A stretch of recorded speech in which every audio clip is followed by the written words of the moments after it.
Probably there will be a strong slowdown in economic activities in 2012, especially in Europe.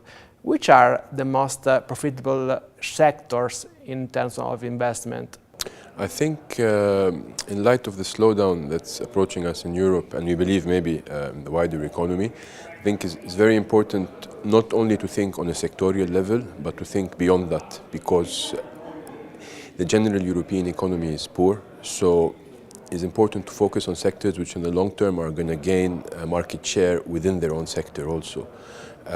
Some sectors within construction, for example, you have a subsector like insulation, which by regulatory and economic logic should be gaining more and more share because it reduces the carbon footprint of buildings and reduces the heating bills of buildings also.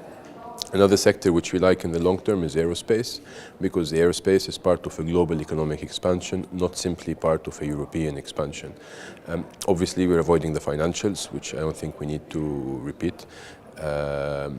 And finally, we are looking at food and wellness, health and wellness. These are things which spending on should hold up well regardless of the economy. Certain studies, certain products have shown that despite the recession in 2008 and 2009, sales growth continued because the last thing people cut spending on is their own health, because that is something where money does not really come into play.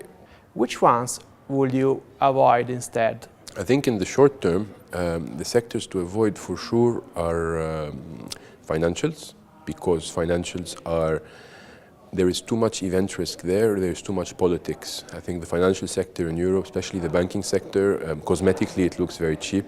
However, there seems to be a civil war within the European Union with an argument of how to resolve this crisis, which has become a banking crisis, not only a sovereign debt crisis.